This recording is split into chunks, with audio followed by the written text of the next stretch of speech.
After dying in an unexpected accident, Kim Yo-han was reborn as the son of a prestigious clan. Although born into a noble family, Yo-han S. was at the bottom of the family hierarchy. Worse yet, this world revolves around a cruel medieval society where the only person you can trust is yourself. In a world governed by the law of the strong, survival is determined by just two things, money and power. While training relentlessly using knowledge from his modern life, Yo-han happened to encounter Kago, the poison master of the Empire's greatest assassination guild, the Nexus Guild. And from here, the real fun began. He went from someone who could have lived a peaceful life to being hunted by the entire world like prey. On top of that, Yo-han also had to struggle to find a way to escape his family's control. Just like that, he became a wanderer surviving in this strange and broken world. Anyway, let's get right to the main story. This world is a place where the strong rule and the weak must yield. A deer grazes peacefully, unaware that someone is aiming for it.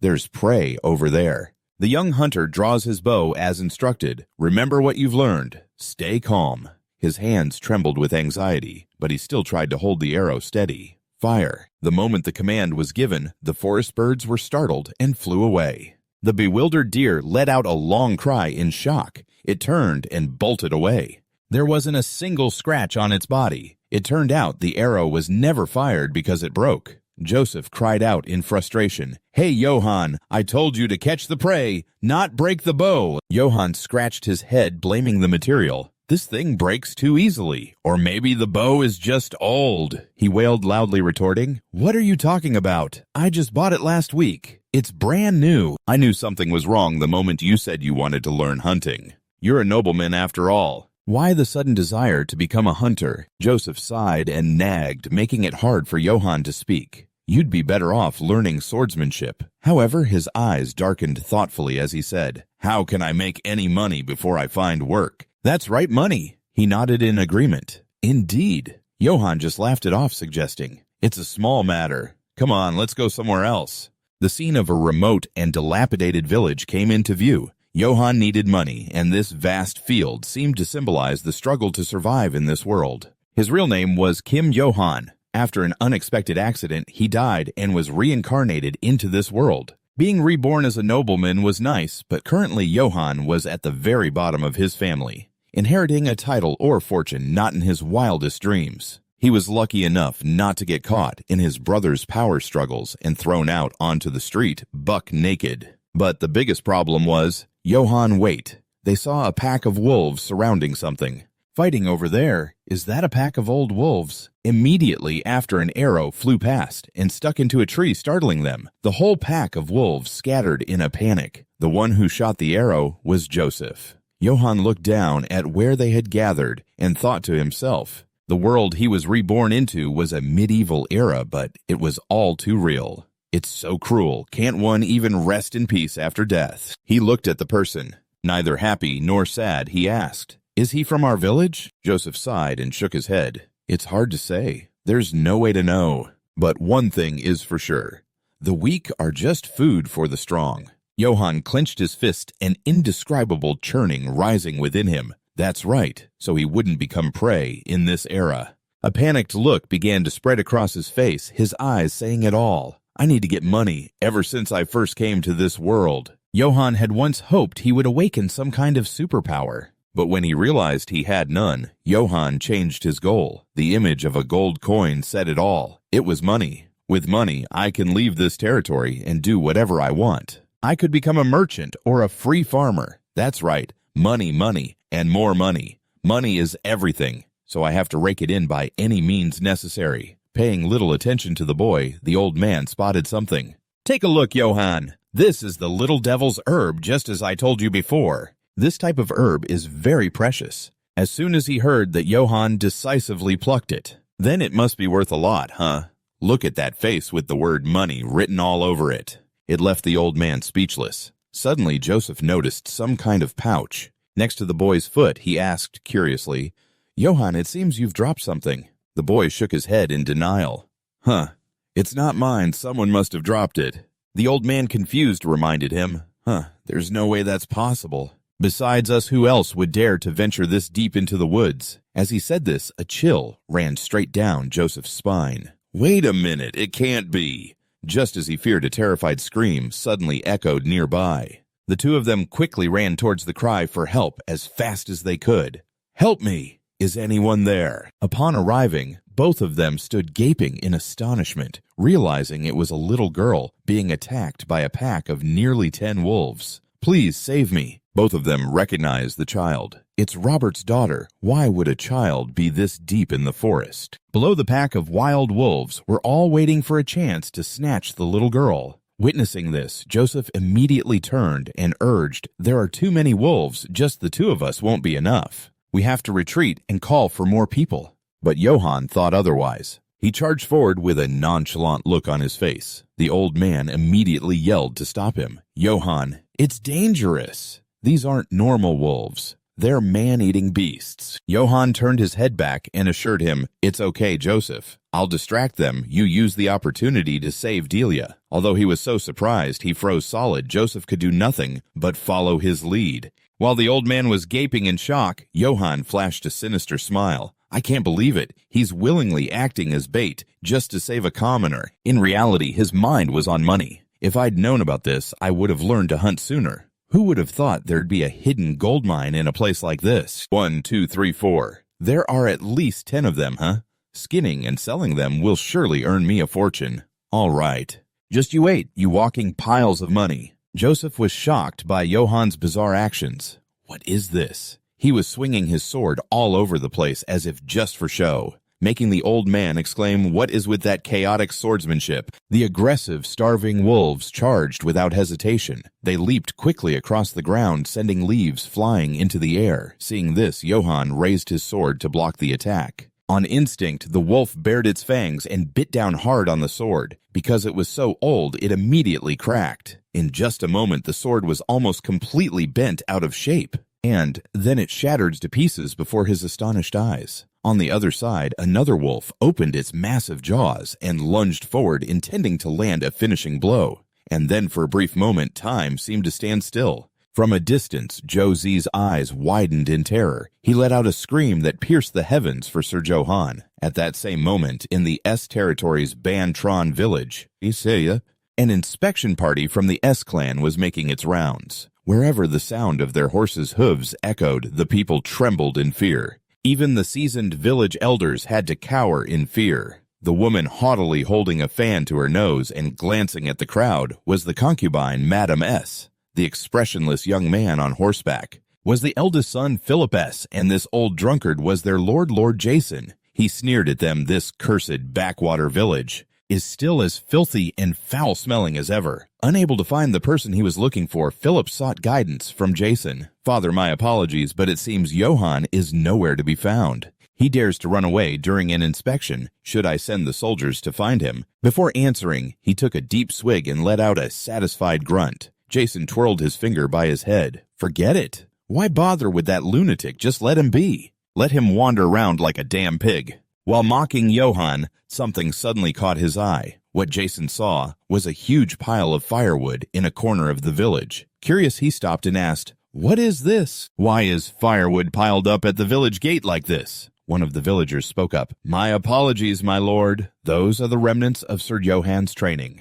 It was a bit of an eyesore, so I covered it up." Hearing this, Jason burst into a scornful laugh. Training. A pathetic little worm like him dares to train. But as the firewood tumbled down, his expression darkened. There was a clear fist print on a tree trunk, sharp and incredibly deep. And it wasn't just one, there were many other trunks just like it. Scattered all around, they made Jason exclaim in horror, "What in the world is this?" Back in the present, a wolf had managed to pin Johann down, but what awaited it wasn't a spray of blood, but sheer confusion. The moment Johann tensed his muscles, the wolf was sent flying. It couldn't even bite him. It was thrown so far that it spun several times in midair. As I thought, swordsmanship doesn't suit me, so this time I'll fight my own way. Come on, you pack of cowards that only preys on the weak. To avoid becoming prey in this era, you need money. And to make money, you need power that surpasses ordinary mortals. Seeing them charge, Johann didn't hesitate to unleash a full power punch. With just a single blow, a wolf collapsed motionless. This overwhelming power made Joseph's jaw drop. The force of the punch completely distorted the wolf's face, and just like that, Johann unleashed a flurry of punches. Not a single wolf could touch him a second time. After punching one in the forehead, Johann grabbed it and casually tossed it aside, sending it on a one-way trip to oblivion. Having watched all this time, Joseph still couldn't close his mouth. Impossible. What is this strength? In the blink of an eye, he had wiped out the entire pack of nearly 10 wolves. I wonder how much gold this all adds up to. Childhood memories came flooding back, and Johann had to admit that life in this place was not the least bit easy. 2 bullies taunted him as they beat him up. Die, you bastard. You're a motherless whelp, and you still dare to be defiant. He always had to endure it all. His high-ranking brothers constantly bullied him, flaunting their status before mercilessly cursing and beating him. After venting their anger, they would just leave him there. Keep acting up. I'll crush you again, just you watch. His eyes filled with resentment as Johann gradually came to understand just how truly cruel this world was. Even if he were beaten to death right here, no one would even care. The only person Johann could rely on was himself. And so Johann wondered, what does it take to survive in this medieval world? Fortunately, the biggest difference between him and the people of the Middle Ages was his wealth of modern knowledge, all of which he had studied for job interviews. As a result, Johann's mind was filled with information that medieval people could never have imagined. He decided to make the most of high-intensity training based on exercise physiology theory when a village elder asked Lord Johann, "Why are you throwing away food?" He replied while eating.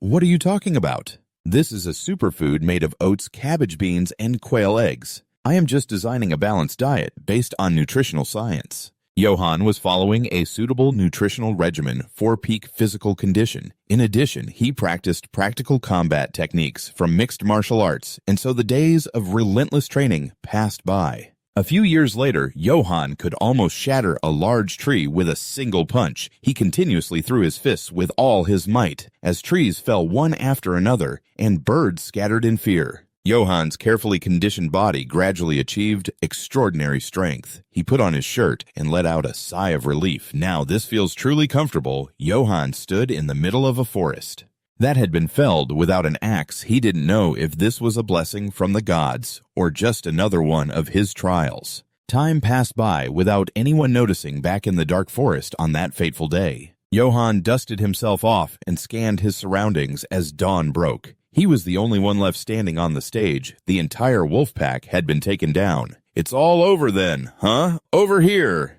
The man was helping the little girl down. "Dio, are you hurt anywhere?" "Thank goodness you're all right, kid." Dio sobbed. "Uncle Joseph." Joseph sat down and took a deep breath to compose himself. Scratching his head, he slowly said, "Lord Johann, that was incredibly reckless of you. Do you have any idea how dangerous that was? But for a mere serf child, you charged into a pack of wild beasts without a moment's hesitation, this old Joseph. I am truly moved by your noble deed. On behalf of the villagers, I wish to express our deepest gratitude." Johann completely ignored him. "I wonder which one is the most valuable." Hearing Joseph's voice snapped him out of it. "What did you say, Joseph?" He had lost his enthusiasm and didn't want to repeat himself. "Oh, it was nothing, sir, by the way." Johann looked at the little girl and asked, "Ah, it's Dio, right? Are you okay, kid? Are you injured?" Dio replied politely, "Thanks to you, sir, I'm all right." "Thank you so much." But then the little girl's expression suddenly shifted from calm to horrified. Right behind them was a pair of enormous, terrifying eyes radiating an intense killing intent. That was impossible to miss. Seeing Dio cover her face and tremble, both of them turned around, bewildered to see what awaited them was a steely face with razor-sharp fangs. This wolf was 100 times larger than the others. Joseph's face turned pale with fear as he stammered, "A monster. Lord Johann, you must run now." It would take an entire army to defeat that thing. Ignoring Joseph's advice, he provoked it. So I thought this was just a normal medieval world, but it turns out there are monsters. "Hey, you little punk. Are you the leader of this pack?" "Sorry, but I've already killed all of your underlings. Because the pelts from old beasts like these will fetch a high price." Hearing this, the wolf could no longer contain its emotions and let out an angry growl. Its killing intent made Johann realize, "I can feel this thing considers me its prey." but it let out an earth-shattering roar signaling the start of the battle. It doesn't matter. As soon as the roar ended, it lunged, but Johann managed to dodge because no matter what, your hide is definitely worth more than the others. With that, Johann threw a huge clump of dirt at its face. Unfazed, the wolf simply shook its body and everything flew off.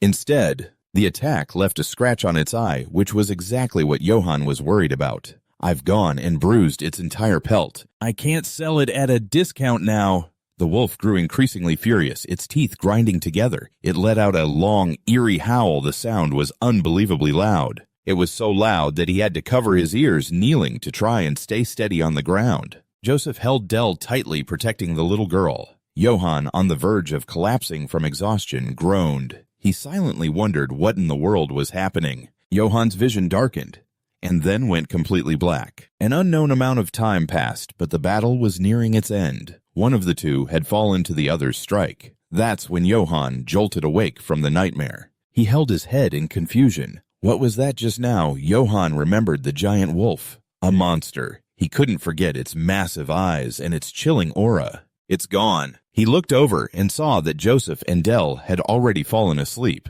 Johann looked at Dell and sighed in relief. It seems everyone is safe, even if I don't understand what happened. But we have to leave now in case that monster comes back. Johann hoisted them onto his shoulders, leaving behind the pile of gold he had just earned. Those old wolves. I really wanted them, but I have no choice. I'll have to borrow an ox cart next time. And so, Johann left completely unaware that the forest behind him held even more terrifying secrets. On that quiet night, the moon was brilliant and full. From a distance, Johann could see his destination. The village lights are still on. The villagers must be searching for Dell. Even though it wasn't intentional, I still saved Dell. Maybe Father will give me some credit for this. Johann imagined Jason saying, "You defeated an entire pack of old wolves. Excellent work, my son. I will name you my successor."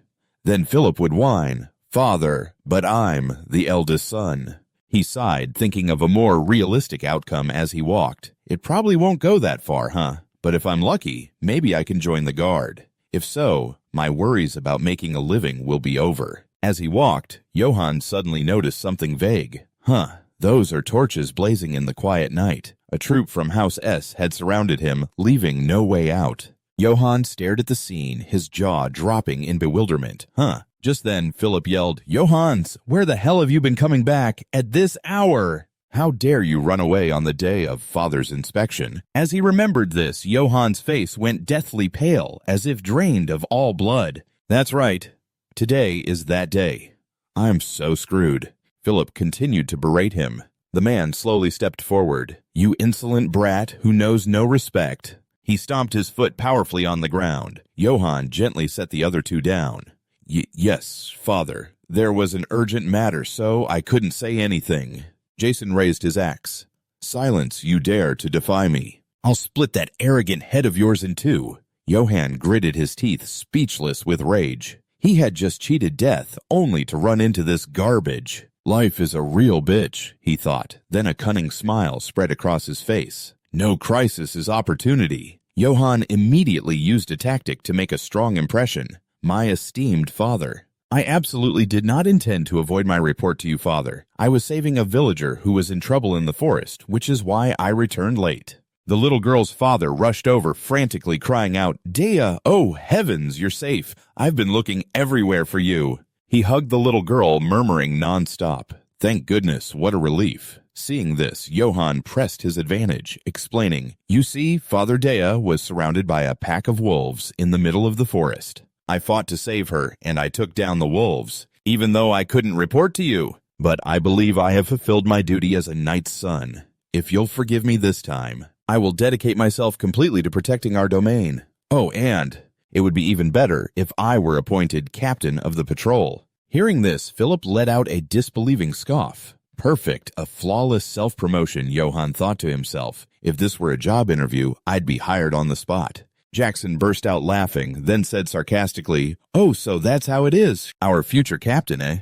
But where are the wolves you supposedly defeated? Don't tell me those were just empty words." Johann was furious, the question hitting him like a thunderbolt. This damned old man. Even so, he insisted firmly, "I am not lying. I even came across a giant black wolf. At this, nearly all the villagers stared wide-eyed in amazement. Even Jackson let out a shocked cry, his face flushed with rage as he roared, "Insolent brat! How dare you lie to me? I will crush that lion mouth of yours." Johann remained perfectly calm as he accepted the challenge. "You mean you want to duel me, father? Fine. I will prove my abilities right now." But deep down, he didn't want to fight. He's my own father, after all.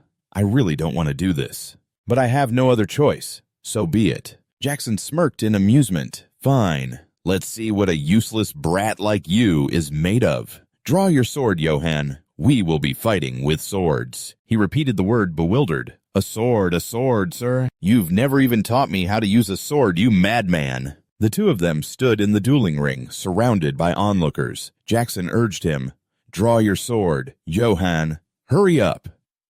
Having no other choice, Johann took out his broken sword. "Yes, sir." Jackson sighed in exasperation and ordered, "You piece of garbage, Philip, give me your sword." Though he was reluctant, Philip had to obey. "Yes." He approached Johann and whispered in his ear, "If you know you've done wrong, get on your knees and beg Father to forgive you. It's the only way you'll get out of this alive." He shot back defiantly, "Apologize for what? You only apologize when you've done something wrong. Besides, a real man never runs away. Please step aside, brother." Philip tried to stop him, but couldn't. Johann pointed his sword and said, "Then please, Father, I await your instruction." Powerless Jackson pushed his hat down and let out a contemptuous snort at the fired-up Johann. "Very well, then. This is the perfect chance to show my skills to the villagers. Jackson will definitely have to acknowledge me. I'll show everyone my true power." He charged forward, disregarding everything with resolute determination. "I will win." Indeed, for a moment, fear flashed across Jackson's completely distorted face. The approaching sword's dark aura left him speechless. What is this? This horrifying pressure is like a monster's. Very quickly after that, he raised his axe to block the strike. The advantage was leaning toward Jackson. Johann's sword cracked slightly, and he groaned in pain as a fragment grazed him. Johann tried to land continuous blows on the armor, causing it to shatter. Jackson lost his balance for a moment and fell. Not giving up so easily, he gritted his teeth and yelled, "You bastard!" Jackson swung his axe and charged forward, filled with overwhelming rage. Despicable insect. Luckily, Johann dodged the first swing just in time. He screamed madly, "How dare you look down on me, you vermin!" Witnessing this, the others were completely stunned. Is he serious? Does Father really want to kill Johann? Now Jackson was swinging his axe continuously with all his strength. "Do you know why I never taught you swordsmanship? Because even if you learned, you'd still just be a useless worm. Do you think you can surpass me by squirming around a bit? This domain is mine. No one can take it from me. Not you, not the Emperor, not anyone." Johann continuously dodged, but the damage he took was still immense. He wondered, what the hell is he talking about? Is he drunk out of his mind? No, that's not it. The blood is blurring my vision. Suddenly, a villager shouted Johann. At the sound of the call, he turned his head to look back. And in that instant, the axe was right before his eyes. There was no escape. The entire village gasped in horror, their mouths agape. Johann used the last of his strength to block the mighty blow, but he had no power left to do anything else. He let the axe bear down on him, and then the result was obvious. The sword shattered. Johann completely accepted it. "I've lost." He collapsed to the ground, looking at his sword helplessly. Jackson pointed the tip of his axe at him and commanded, "Know your place. If you dare get in my side again, I'll split your head in two." He walked away, leaving the boy in a deep pit of despair. The villagers then rushed over, calling out Sir Johann. That night in a house in the village, someone screamed how despicable Jackson Johann stopped him. "Father Barbara, what if someone hears you being so loud?" Barbara didn't care, shouting even louder, "Let them hear. I am a man of the church. I have nothing to fear. A knight is supposed to have some honor." How could he treat his own son, the one who saved the village, like that? He gave a gentle smile and said, "I'm all right. I'm just lucky to have survived." But Barbara's anger did not subside. It was an unfair fight from the start. To challenge someone while wearing full body armor.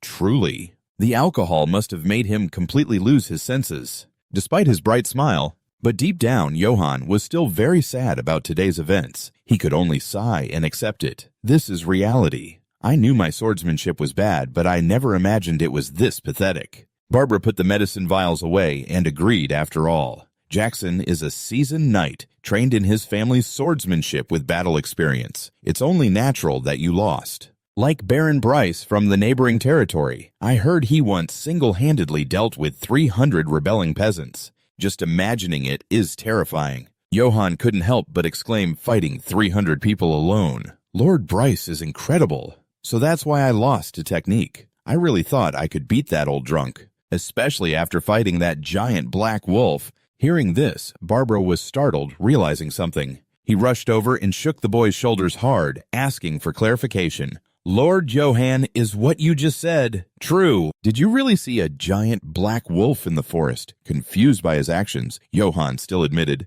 yes, I saw it. Joseph and Dell saw it too. Upon hearing this, Barbara immediately prayed to the Lord. Startled and curious, Johann asked, what is it? Is that wolf special or something? He walked to a shelf and pulled out a thick book. Barbara opened it in front of Johann and said, Lord Johann, since ancient times the black wolf has been considered a bad omen. The image inside depicted something metaphorical, much more terrifying. He stared intently at the picture and explained the clergy calls them harbingers of death. According to legends hundreds of years old, the black wolf brings death with it. Staining everywhere red with blood, Johann looked at it, his heart pounding wildly. He rubbed his head and speculated, although I'm not superstitious. Could the black wolf have been an omen for my match with my father? You think so too, Barbara? Perhaps so. He offered a gentle, reassuring smile. But don't worry too much. The black wolf is just a folk legend after all. Perhaps the Lord is protecting you because you always think of others first. You are a good person.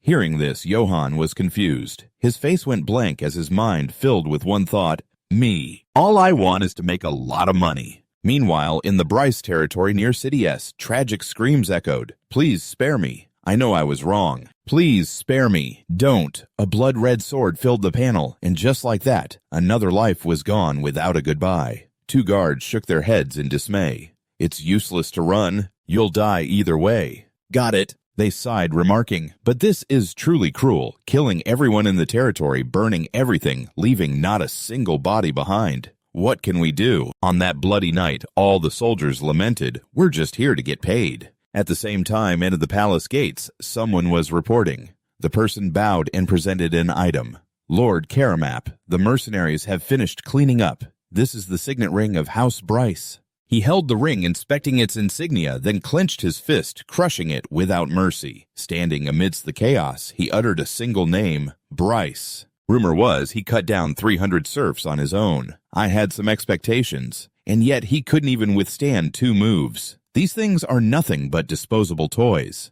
On behalf of the Emperor, I, Karamap, the Emperor's holy sword, declare I am the one who reclaims the seals by his will. I will punish the disrespectful nobles. As for those who are loyal, the Emperor shall grant endless glory and countless treasures. Otherwise, kill them all. Pillage everything. Burn everything. Advance.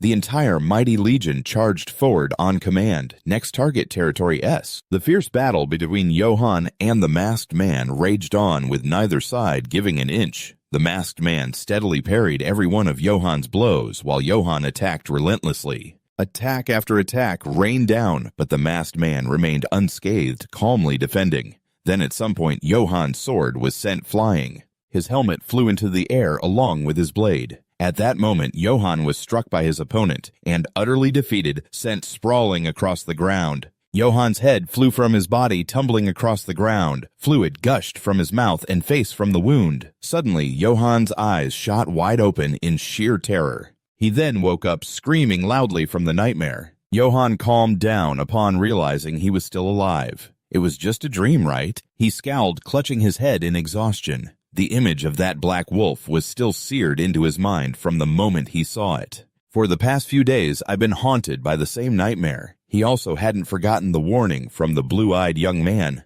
Sir Johann, since ancient times, the black wolf has been seen as a bad omen. It is the incarnation of disaster. The eerie image of the wolf before a blood-red moon flashed in Johann's mind again. He scowled. It spreads blood everywhere and brings death. That's why the priests call it the omen of death. He thought, then tried to calm himself. It's just a superstition. Superstition. Priest Van Berga also said it's just a legend. And it's not like I did anything bad to that black wolf anyway. But he had enthusiastically attacked the wolf earlier. That very fact made Johann's face pale with fear. Does throwing rocks at it count? In the end, he still chose to ignore it. Whatever, it doesn't matter. Why worry? I'll stop thinking about it and go train. The scene changes to a vast hill, the place Johann chose for his training. Just then, someone came to bother him. Hey, you useless punk. It was his two half-brothers. They came here just to mock him. The second-rate brother started. Have you forgotten everything Father taught you? If you want to live like a pig, then stop putting on airs. The pockmarked third-rate brother chimed in. That's right. And you still dare to act tough after getting beaten to a pulp, showing off all day, yet you can't do a single thing, huh? Hitting it 100 times will only break your own head. The pockmarked one sneered disdainfully. You only managed to break that log because you cheated, right? The one with the parted hair added. It was definitely cheating. Someone with a pathetic background like yours couldn't possibly have any real ability. Captain of the guard, in your dreams, you idiot, Father would never even consider you. The only use he has for you is to chop firewood and then be fed to the pigs. Johann didn't say a single word in reply. He just punched the tree trunk. In the very next second, Johann unleashed a powerful blow with all his inner force, shattering it to pieces. His two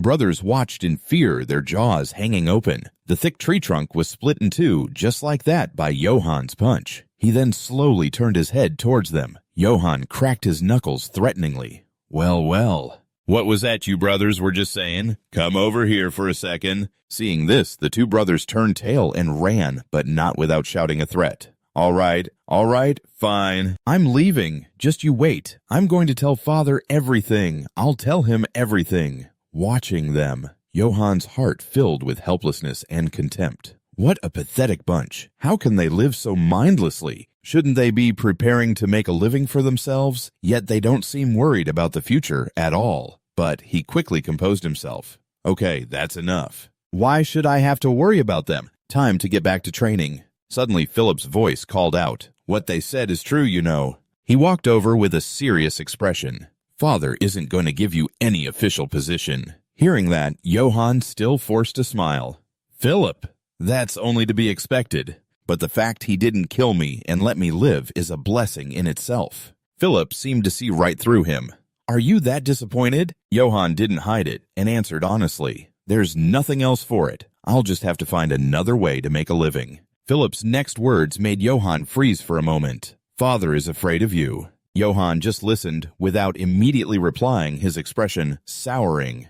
Philip wouldn't stop rambling on. Johann, you're terrifyingly strong. To Father, that kind of power is a major threat. Father just wanted an obedient son like me, but I'm different. I'm going to live my own way. He thinks that one day. Your power will rob him of everything, just like how he overthrew our grandfather to become the Lord. Johann looked uncomfortable, a hint of disappointment in his eyes. That's ridiculous. Just then Philip turned and ordered a servant. Hey, bring that over here. The servant obeyed, holding a large bag. Yes, my lord. The servant reached inside, rummaging for something. Johann was stunned. This is Philip, set down a suit of armor and a weapon on the ground. It was a long sword and a plain suit of armor. It was unclear how long they had been in the castle. And the auxiliary pieces, too.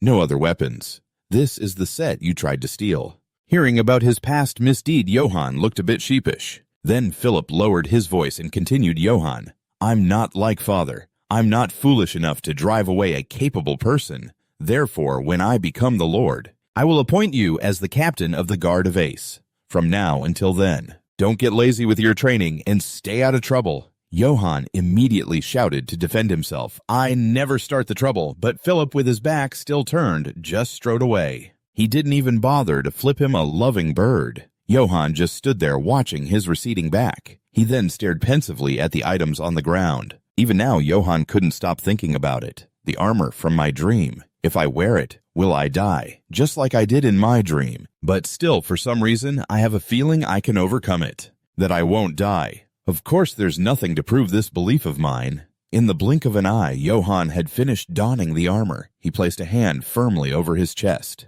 No matter what, if I want to win, I'll need a weapon. The day passed, and the sun began to set. Laughter and chatter echoed through a tavern. Hey, stop telling such tall tales. But it's true, I swear. The man continued his tale enthusiastically. Sir Johann killed up to 50 wolves, I tell you. But he said that a knight has no greed for money, so he just threw all those wolf pelts away. He only drew his sword to save my daughter. So honorable and righteous. Isn't he what a true knight should be? His drinking buddy chimed in. Yeah, compared to that lecherous drunk Garrison, Sir Johann is much more of a knight. Another person chimed in. Seriously, why isn't that pig dead yet? It would have been better if Sir Johann had just lopped his head off right there. Nah, Johann must have spared him. He is the Lord's son after all. Suddenly, the old man who was telling the story approached a figure in a black cloak with a generous offer. Hey there, friend. All the drinks in this tavern are on my tab tonight, so drink up. The other person asked in a cold voice, why is that? The old man joyfully shouted, of course it's because Sir Johann saved my daughter's life. The man wearing the scarf asked curiously, and who might you be? I've never seen anyone like you around here. A dark aura emanated from the man in the black cloak as he laughed savagely, truly a fool who doesn't know his place. Daring to draw a sword and insult the Lord. The people here truly don't know fear, do they? Hearing this, everyone froze in confusion. The man in the black cloak let out a sinister and wicked laugh. This story of yours is starting to interest me. Tell me about this Johann Ace. As he finished speaking, the village fell into a deathly gloomy and horrifying silence. At that same moment, Johann was on his way home. He was in quite a good mood. Johann was imagining 7,749 glamorous scenarios for himself. When Philip takes the throne, he'll make me the captain of the guard. Finally, the path paved with flowers has opened up for me. But at that very moment, something strange up ahead caught his attention. It was a cloaked person leaning against a fence. Johann wondered to himself, is that a drunk? A future captain of the guard cannot simply ignore others. With little hesitation, he approached and cheerfully struck up a conversation. Sir, you'll catch a cold sleeping here. Where is your home? Let me take you back. Just then, strange things began to happen. He became wary. What is that? Something's cold. Suddenly, the man in the black cloak lunged into an attack stance. Johann's pupils constricted as sudden fear gripped him. What is this? Night fell on the small town. The surrounding families had extinguished their lights, leaving only an enveloping darkness. To his surprise, the cloaked man pressed a sharp object against Johann's neck. It happened so fast he couldn't react. He tried to deduce the identity of his attacker. Who is this guy? Could it be an assassin sent by Garrison? No, that's not right. If it were Garrison, he would have done the deed himself. A series of guesses flashed through his mind. Then, is it someone from the brothel madam? Could it be Philip? The more he thought, the more his guesses led to a dead end. Damn it. I can't figure out who is behind this. He finally decided to speak first, trying to negotiate in the hopes of sparing his life. What do you want? Is it money? I'll give you everything I have. Just let me go. The man in black didn't release him. Money, I could pile it up into mountains. Hearing that Johann grew even more terrified, his thoughts descending into chaos. Not for money, then what could he possibly want? This time the cloaked man spoke. Johann S. I have a few questions for you. He pressed the sharp object tighter against his neck. If your answers do not satisfy me, I will run this through your throat instantly. The force was so strong that a trickle of red blood seeped from his skin. Johann looked utterly bewildered by the question. Why the sudden questions? And he's even threatening to kill me if I answer incorrectly. He tried to calm himself. Get a grip, Johann. You even passed the second round interview for a major corporation. I have to answer perfectly to survive. That man didn't wait for him to agree. Let's start the questions, shall we? Johann braced himself. Yeah, go ahead and ask. The man's eyes scanned down his body, observing carefully. He touched his firm arm. Not a bad physique. It's hard to believe you share the same bloodline as that pig. Are you really Gayson's son? Johann's face was a mask of confusion as he let the man grope him all over. He holds my life in his hands, and he's asking such a ridiculous question. Damn it! How am I supposed to answer this? After a moment of thought, he answered nervously. Even a pig's bloodline can produce a lion. The cloaked man heard the answer, but said nothing. Seeing his silence, Johann grew terrified. Why isn't there any reaction? Did I give the wrong answer? Man. The man let out a soft breath. The next moment he burst out laughing, leaving Johann bewildered. The man in the black cloak then continued, "That answer is quite to my liking." Johann was overjoyed to hear that. "Now, let me go." Without making him wait, the man immediately replied, "No, Johannes. From now on, you belong to me." He understood each word individually, but couldn't grasp the man's meaning when they were put together. What the hell are you talking about? This man's name is Kago, the Poison Master of Gil, the most powerful assassination guild in the Nissos Empire. After countless missions, he created a unique sword style with movements like a venomous snake. Thus it came to be known as the Serpent Sword style. But he had one great sorrow: he could not find an heir, despite searching the entire guild. But all he found were a bunch of unworthy scorpions. Occasionally, he would find someone with potential, but they would end up sitting on the ground panting for the sake of their own honor. "I would rather die than learn your assassination techniques." He did not hesitate to grant the stubborn fool's request.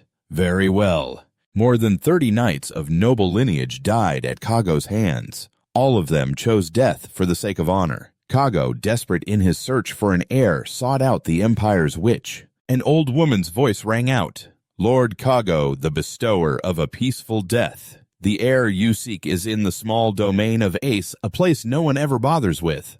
He is one of the sons of the lecherous alcoholic lord." Hearing the witch's words, Kago was filled with disbelief. "Ace, that backwater place? You're telling me my heir is there? Hey, 1 gold coin is enough to buy that entire land." The witch placed 2 hands on the table, remaining calm in the face of his mockery. "If you don't believe the prophecy, I will return your gold." Kago tapped lightly on the table. "I wouldn't dare rob a witch. I'm too afraid of being cursed." "Fine, I'll believe you." Kago decided to trust the witch's words. Because for someone like him, who had wasted a lifetime searching for an heir, time was running out. But even after he set foot in Ace, he remained endlessly doubtful. Is there really an heir in a backwater place like this? As he walked, he thought to himself, "If I don't like you, I'll kill you without a second thought." He began to introduce himself to Johann.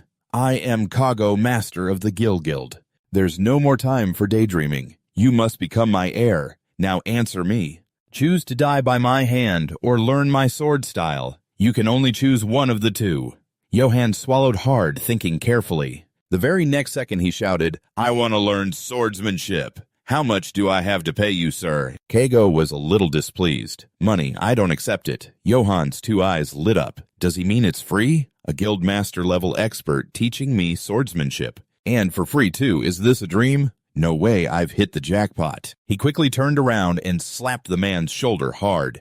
"Master, why did it take you so long to find me? I've been waiting for you almost my whole life." His reaction made Kago a little flustered. "My swordsmanship is the art of assassination. Just learning it is enough to bring you shame. To be pointed at by everyone for the rest of your life will be a disgrace for a knight. Do you still want to learn?" Those warnings did not dampen his determination. "Honor or disgrace?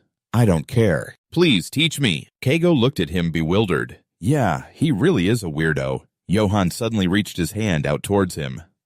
Master, you said you have mountains of money. If I learn well, can you give me some spending money?" Kago didn't agree right away, carefully looking at the guy in front of him. This brat is really one of a kind. At the Jackson territory, Sir Jackson sat on his horse, preparing to leave the castle. "The inspection is done.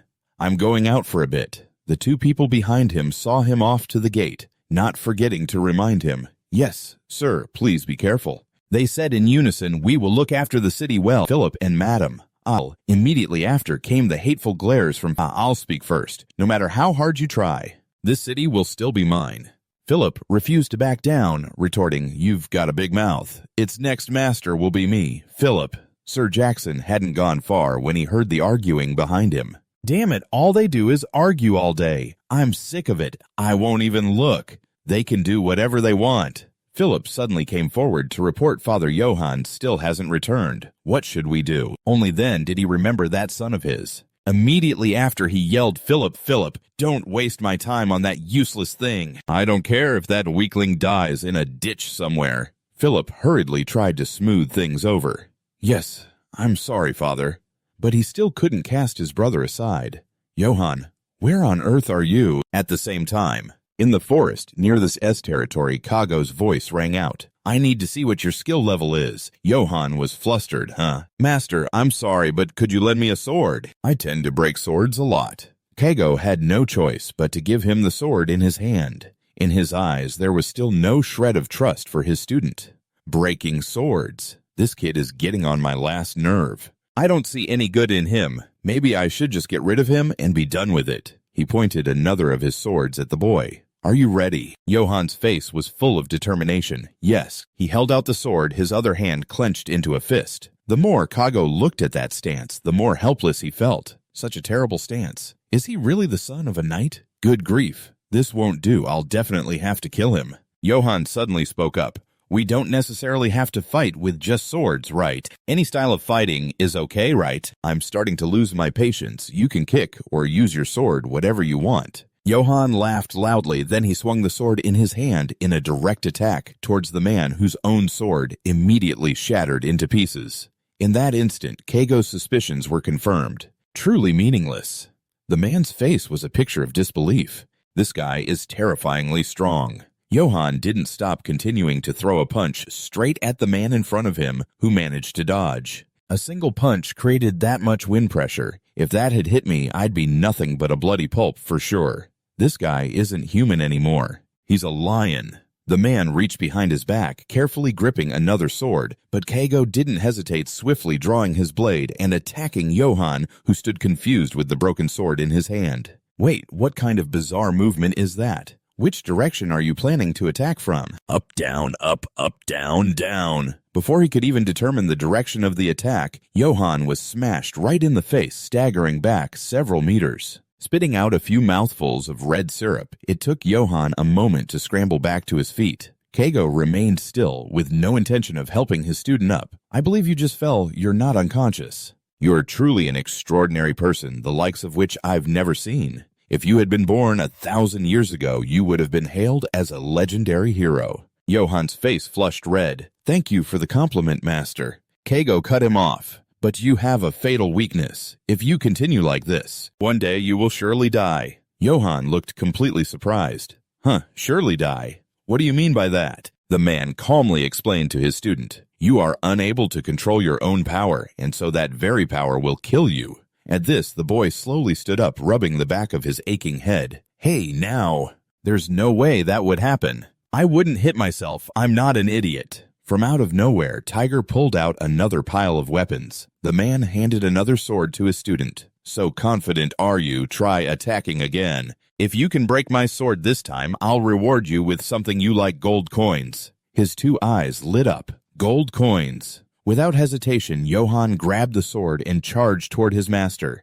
You'd better keep your word. Kago didn't hold back, immediately drawing another weapon to block the attack. The two swords clashed with a powerful force, sending sparks flying. Once again, the sword in Johann's hand shattered. He was struck by the shards of his own broken sword, crying out in pain. Johann staggered back a few steps, a trickle of bright red syrup running down his cheek as he replayed his own attack in his mind. Damn it! This is exactly like when I fought with Dad. Kago, with his own sword still intact, spoke up again to instruct him. See, you were defeated by your own power. Learn to control yourself, Johann, or you will certainly die. Johann forcefully pulled out the shard that had just lodged itself in his armor. That shard aiming for my heart. You did that on purpose, didn't you? The man sighed and admitted, yes, for a master swordsman, it's as easy as pie. Johann finally felt fear. I understand now. I have to learn how to control my power. I have to learn in order to survive. In the future, I still have to become the captain of the S-Guard. Kago continued his lesson. When you have mastered controlling your power, you can even do this. Without finishing his sentence, the man swung his scabbard at the boy, who was sitting down to recover. Johann had to use all his strength along with his broken sword to block it. A crack suddenly appeared on his armor. His face was filled with utter shock when he saw it. Cutting armor with a scabbard, the man still held the scabbard firmly in his hand. See, Johann, if your power is focused, even something as blunt as a scabbard can cut through armor. If you can truly master that terrifying power of yours, I dare not imagine how strong you'll become. The weapon flew at his face again, but luckily he dodged it this time. Kago finally concluded the proficiency test ends here. Now the official training begins, and it's going to be extremely harsh. You might even have to face death. Are you mentally prepared? With a determined face, Johann affirmed resolutely, "Yes, master." The next morning in the kingdom, Johann was taking a walk around. After just one night of training, his face was covered in bruises, to the point where even his parents wouldn't recognize him. Johann couldn't help but recall how he had been mercilessly beaten last night, just as he was starting to get the hang of it. Controlling it, but it's just so hard. But at least I didn't break the sword anymore. I wonder when I'll get to learn swordsmanship. He looked ahead with a completely surprised expression. Who are they? A group equipped with armor. Fully equipped with iron armor and weapons, they were standing in front of the city of Elpha. He walked over to ask, "Who are you, sirs? Why are you standing in front of the city gate?" The guy waved his hand dismissively. "Can't you see it's curfew? Get out of my sight." Johann got angry, pointing directly at him and yelling, "Who are you to tell me to get lost?" The guy grinned slyly. "Who we are, the Akita Wolves, the mercenary squad under the Emperor's direct command." Johann's attitude changed immediately. "A mercenary squad, huh? I've been looking for information to find a job." "Oh, so you're the esteemed mercenaries. May I ask what the income for this profession is like?" The guys from the Akita squad saw his ragged clothes and sneered. "You want to be a mercenary? Kid, our pay is worlds apart from what the guards make. A single contract can earn up to 2 gold coins." Johann's eyes lit up when he heard about the money. 2 gold coins. They moved in surrounding him while he was distracted. "A big guy like you. You just become a target for swords. What's important is skill, you see." Johann, still completely unsuspecting, said, "That's right, that's right." His 2 eyes sparkled, thinking he had found a great opportunity. "I couldn't earn a single gold coin in my whole life, and yet their income is so much better than the guards. Maybe I should switch to being a mercenary." Just as they were talking, a man in golden armor on horseback approached. He sat on his horse, looking down contemptuously at Johann below, who immediately raised his guard. Johann gripped the sword in his hand, preparing to attack, but before he could do anything, 10 swords were pointed straight at his neck. He broke out in a cold sweat. He didn't even understand his own actions. Why was I about to draw my sword? The mercenary angrily cursed. "You insolent brat. How dare you try to draw your sword in front of Lord Karamap? I'll deal with you right now." The other man held up his hand, ordering him to stop. "That's enough." He turned his horse's head, his eyes fixed on Johann. "Who are you, facing the blades of all 10 men?" Johann could only swallow hard. He spoke nervously. "Greetings, sir. I am Johann, son of House S." Hearing this, the man removed his helmet, revealing long, platinum blonde hair. It was Karamap, Knight of the Holy Empire's Imperial Guard. Johann bowed respectfully. "I don't understand why my hand touched my sword again. Whether it was the wolves, or father, or master, or anyone else who wanted to kill me, I've never felt like this before." A suffocatingly oppressive aura. It was like I was just a small prey before a mighty predator. The feeling was like a rabbit standing before a dragon. He ordered, "Move. You're in my way." A man slapped Johann hard on the back as the mercenaries filed past him, one by one. Well, what's this? You must have been scared out of your wits, huh? Be careful next time, sir." Then again, I wonder if there will even be a next time. A knight instructor respectfully followed close behind Karamap. "Sir Karamap, if I may ask, are you really going to let that insolent fellow go?" He smiled lightly. "I don't want to cause a scene on such a beautiful day. At least not for now." Johann remained still, watching the procession. The Emperor's knights. What are they doing in this backwater place? Someone shouted out frantically, "What, Lord Karamap?" The sound of frantic footsteps on the ground was Philip rushing outside breathlessly.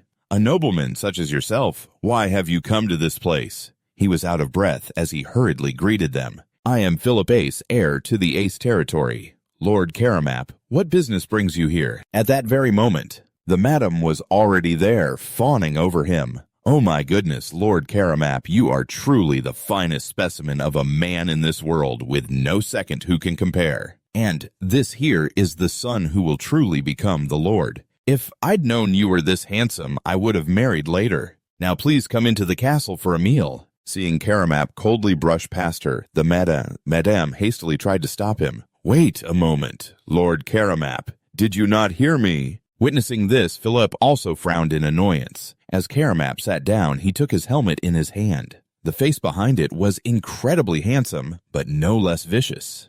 "Where is Garrison?" Karamap's words sent a shocked silence through the room. Philip mustered his courage to gently remind him, "Lord Karamap, regardless of how high your station is, calling my father Garrison by his name like that is disrespectful." But the madame, without thinking, hastily jumped to his defense. "Not at all. He is the supreme knight of the empire. He can call him whatever he wishes. I am the rightful host to receive him." Philip gritted his teeth in frustration, cursing silently in his heart. "You treacherous witch, always trying to create an opportunity to make your son the lord." Karamap was growing angry. He slammed his sword into the ground and roared too noisy. Then Karamap nonchalantly made an outrageous demand. "Get out, all of you. Stop your prattling and bring wine here." He glared, his killing intent obvious, then flatly declared, "I will wait for Garrison in this castle until he returns." Scene changed to another part of the forest. The rhythmic sound of clashing weapons echoed. Johann and Kago were still training without rest. Suddenly, the image of Karamap on his horse, along with his ruthless gaze, flashed through his mind. The more he thought, the more confused he became. Suddenly, Kago roared, "You bastard, focus!" Johann finally snapped out of it, but right in front of him was a barrage of blades. Rushing straight towards him, Johann swung his blade to deflect their path, but unfortunately, he was still struck. Johann winced in pain looking at the bleeding wound on his neck. Kago turned back and asked irritably, "If those blades I just threw were poisoned, you would be dead already. Why can't you focus?" Without hesitation, Johann recounted frankly, "A group of Imperial Knights came to the village recently. Their presence feels very strange. This is Ace territory, isn't it? Even if they are Imperial Knights, closing the castle gates and controlling access like that is just absurd." Kago cleared his throat and asked, "Even if it is suspicious, what can you possibly do?" Karamap, a royal guard knight, serving directly under the emperor. He is the strongest warrior on the continent, the core strength of the Holy Empire. Even the armor he wears is a legendary artifact.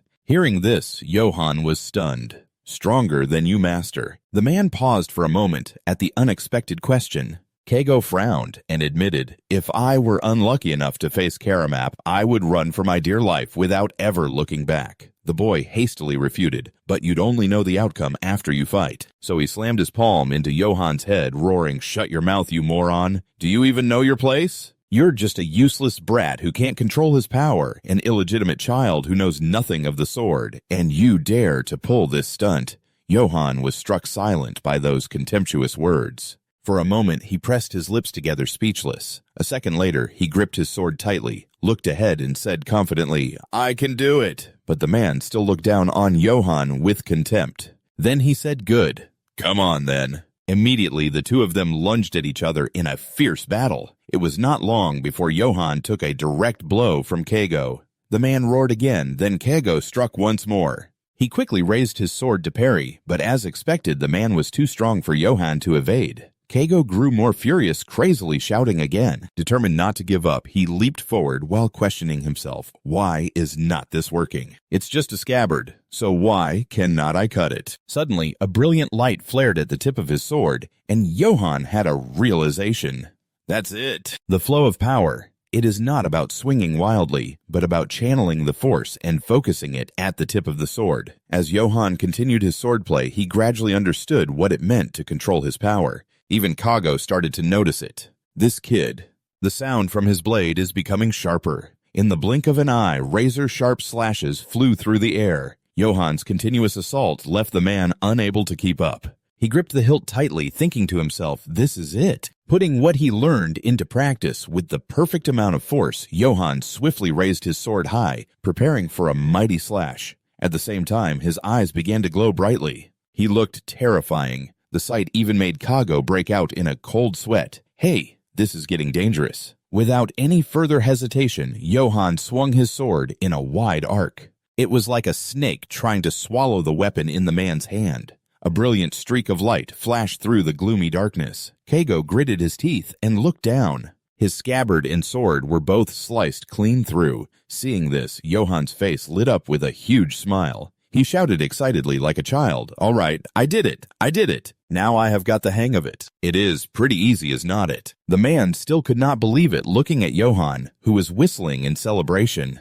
and thought to himself it must have been pure luck. Suddenly, Kago called out, "Johann!" The boy immediately turned and replied, "Yes." He drew a sword, took an attack stance, and declared, "This time I am not holding back. Come on." Without a hint of hesitation, Johann once again unleashed his ferocious snake technique right at Kago's head. The blow struck his sword, snapping it in two, and Kago's entire body crashed backwards. Seeing this, he jumped for joy. I won again." Kago's eyes widened, sweat streaming down his face as he wondered, what the hell? Just what is this kid? I only taught him how to control his force. But now he has already mastered the snake fang technique. And this is only our first meeting. Has he perfectly absorbed my techniques? Not only that, he is using swordsmanship even more perfect than mine. Kago mused for a moment, unable to believe this was reality. His master-level assassin's experience told him that Johann, even if by a stroke of luck, had now become an unbeatable opponent. The Empire's most elite assassin, Guildmaster Kago, was now red in the face as he looked at Johann, who was grinning from ear to ear with delight. I've learned the technique. I can make a living now, he thought, while Kago silently remarked, what an unbelievable brat. By now, the full moon had reached its zenith, and Kago's voice echoed through the forest. Johann, the lessons end here. I will leave at sunrise. Hearing this, he asked in confusion, But I've only just gotten the feel for the sword. Is that it? He immediately replied, You've already mastered everything essential in swordsmanship. I hate to admit it, but you're stronger than me now. In less than 1 week. I just hope my swordsmanship does not become a lost art. Now go live the way you want. Johann reached out as he heard Kago sigh. You have been through a lot. Johann asked in confusion, Are you really leaving? Kago confirmed, Yeah, I have never stayed in one place for long. Johann looked at the fire and curiously asked, Is it because you are an assassin? Kago, sitting beside him, denied it. No, that is just how I am. Johann glanced over and asked, By the way, Master, do you know anything about the Crimson Tide? He was momentarily surprised. The Crimson Tide, the Black Wolf. Johann quickly replied, Yes. He recalled the wolf under the crimson moon and recounted what happened after he met it. I dreamed that my head was cut off, so when you were about to strike my neck, I thought you were the Crimson Tide. Kago sighed. If I were to kill you, then I would be your Crimson Tide. Misfortune does not come in a fixed form. Before I leave, I will give you a few conditions. First, I will find you a weapon suited to your power. Dano steel should be sufficient. Johann's eyes widened in surprise, and he asked, What is that? He began to tell him about Dano steel. It is a magical metal that only exists in ancient artifacts. Weapons made from Danos are extremely rare worldwide. You could count them on one hand. After hearing that, Johann looked blank and said it must be very expensive, right? Kago added, You could not afford it, even if you saved your entire life. It is not something you can buy, even with money. Johann asked, Then why did you suggest Danos? Master Kago replied, I was just kidding. Find whatever weapon you like. Johann furrowed his brow.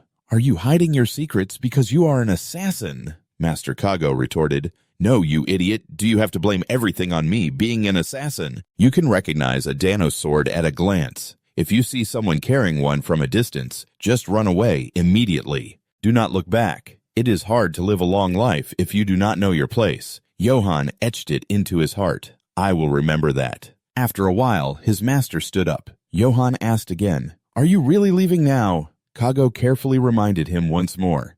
Johann, engrave my words into your very soul. Do not fight an enemy you cannot defeat. If you sense danger, run. If you are forced to fight, then use any means necessary to kill them. Just remember these words and you will not die easily. Do not you go and die, Johann. He watched as the man's back slowly disappeared into the distance, and Johann recalled his master's words. If it is dangerous, run. If you cannot run, you must kill by any means necessary, and you must survive. He clenched his fist resolutely. I will engrave it in my heart, master. At that same moment City S night had fallen. The madam's voice softly rose. Is the wine to your liking, sir? Karamap said with disgust. It tastes like foul piss. Take it away. The madam smiled brightly and asked, That is an expensive wine, is it not to your liking, sir? What is to be done? The good wine is only in Garrison's bedroom. You must be tired from your long journey. Don't trouble your thoughts any longer. Come rest in a cozy room." But he remained silent. The madam's cheeks flushed as she gave a bewitching invitation. "Garrison's bedroom is very cozy. I'm sure you'll be satisfied," she purred. "We could get intimate and have a wonderful time together. Don't you think?" Karamap, utterly uninterested, yelled, "Get lost." The madam's face paled as she spoke. "Lord Karamap, we don't have much time, so please let me entertain you now. Garrison will be back late." He was silent for a moment, his eyes shifting, then he spoke. "I was just getting bored, all right. Then let's give this a try." Karamap let out a satisfied smile, relishing the thrill of slaughter elsewhere. Johann, seeing the sight before him, was so terrified he had to cover his mouth. Slowly lifting each heavy foot, Johann moved forward, his eyes wide with shock. What is this? A desolate scene appeared before his eyes, the village engulfed in a sea of flames. He stood frozen to the spot. How could our village end up like this?